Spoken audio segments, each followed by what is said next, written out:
Ron Paul, the delegate hunter, keeping his campaign going by picking and choosing his battles.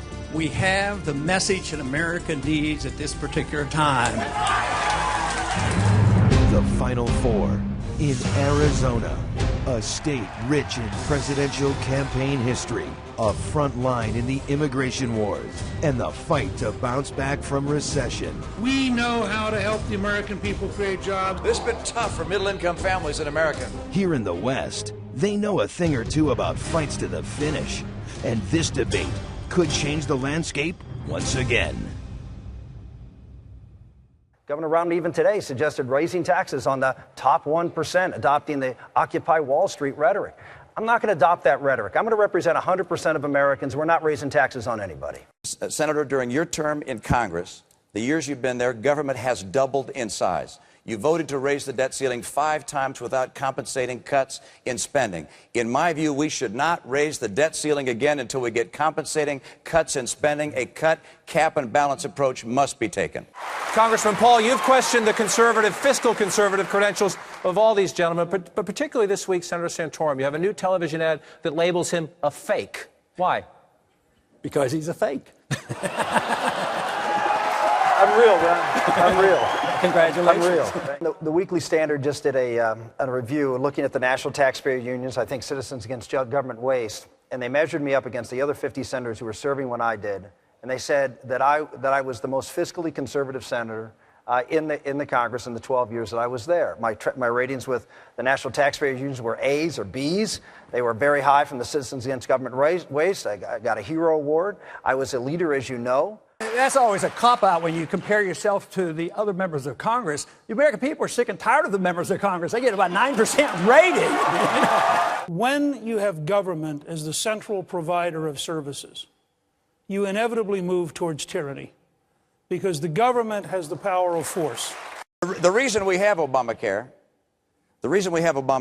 is because the senator you supported over Pat Toomey in Pennsylvania, Arlen Specter, the pro-choice senator of Pennsylvania that you supported and endorsed in a race over Pat Toomey, he voted for Obamacare. If you had not supported him, if we had said no to Arlen Specter, we would not have Obamacare. So don't look at me. Take a look in the mirror. If you think a madman is about to have nuclear weapons and you think that madman is going to use those nuclear weapons, then you have an absolute moral obligation to defend the lives of your people by eliminating the capacity to get nuclear weapons. This president has a lot of failures. It's hard to think of economically his failures, his policies on a whole host of areas have been troubling. But nothing, in my view, is as serious a failure as his failure to deal with Iran appropriately. Ladies and gentlemen, we have a president who isn't going to stop them. He isn't going to stop them from getting a nuclear weapon. We need a new president, or we are going to have a cataclysmic situation with a power that is the most prolific proliferator of terror in the world. The fact is, this is a dictator, Ahmadinejad, who has said he doesn't believe the Holocaust existed. This is a dictator who said he wants to eliminate Israel from the face of the earth. This is a dictator who said he wants to drive the United States out of the Middle East. I'm inclined to believe dictators. Now, I think that it's dangerous not to.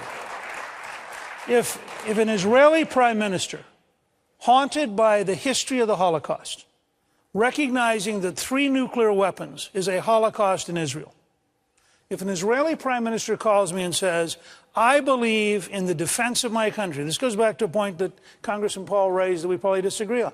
I do believe there are moments when you preempt.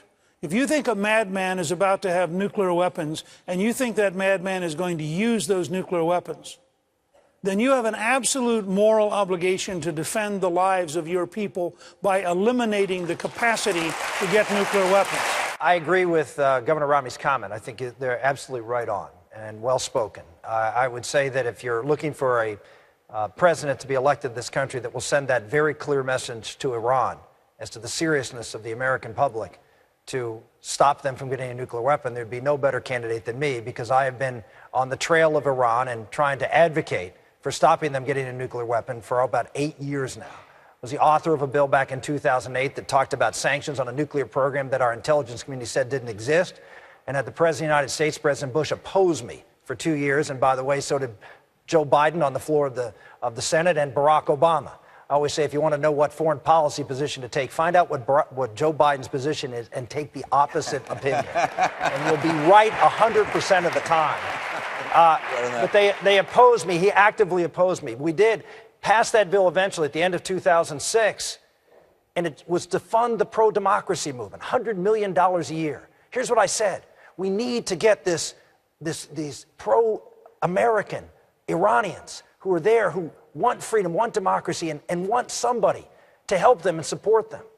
Well, we put some money out there, and guess what? Barack Obama cut it when he came into office. And when the Green Revolution rose, the pro-democracy rose, we had nothing. We had no connection, no correlation, and we did absolutely nothing to help them. In the meantime, when the radicals in Egypt and the radicals in Libya, the Muslim Brotherhood, when they rise against either a feckless leader or a friend of ours in Egypt, the president is more than happy to help them out.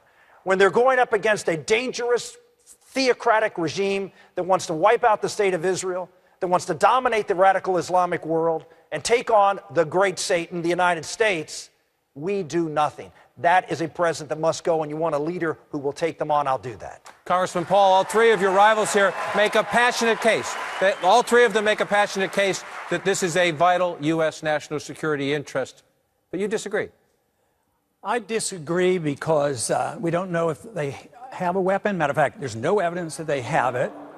There is no evidence.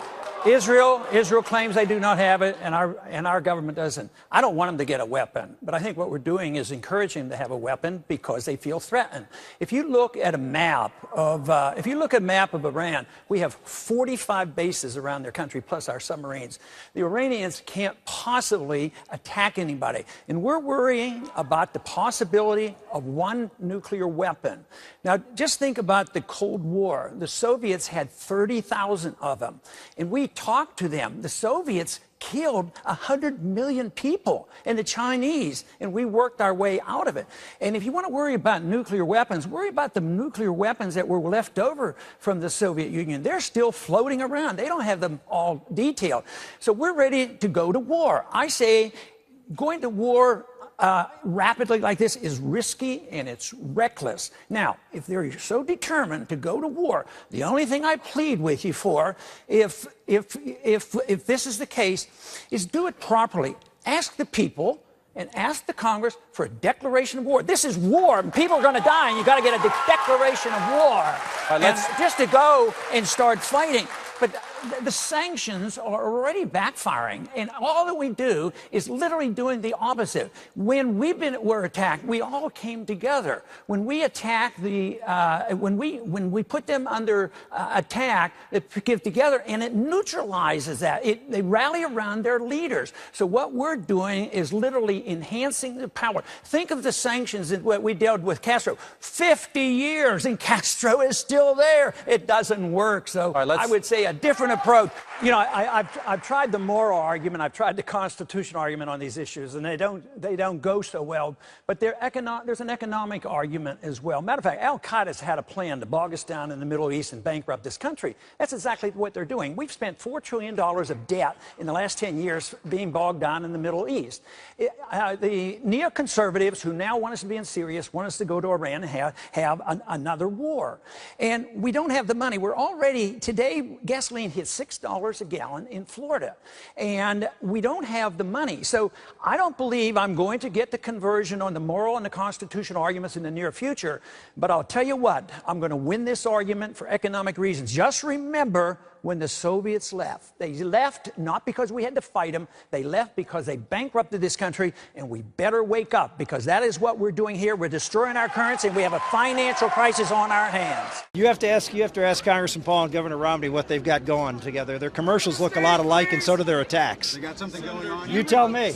Well, I mean, this is pretty much Governor Romney's town and Governor Romney's crowd. So I expected that, and of course, Congressman Paul always has a lot of folks in the crowd, and they're very vocal. Why is Mitt Romney attacking Newt Gingrich? Asked John McCain. The best indicator that I'm doing very well is when you're attacked by Romney. Mitt Romney has a history of false attacks and negative campaigning. Ask Mike Huckabee. Mitt Romney is running a very desperate and, frankly, a dishonest campaign. Mitt Romney will do and say anything to become president. anything. Maybe that explains all his flip-flops. I don't know how to respond to some of it because his position may change tomorrow. You know, you're getting to be a pretty good actor, actually. Mitt Romney's desperate attacks and flip-flops. What's the bottom line? Ask Mike Huckabee. If a man's dishonest to obtain a job, he'll be dishonest on the job. One serial hypocrite exposed. He went the other way when he got paid to go the other way. Now, another has emerged. Rick Santorum, a corporate lobbyist and Washington politician, a record of betrayal.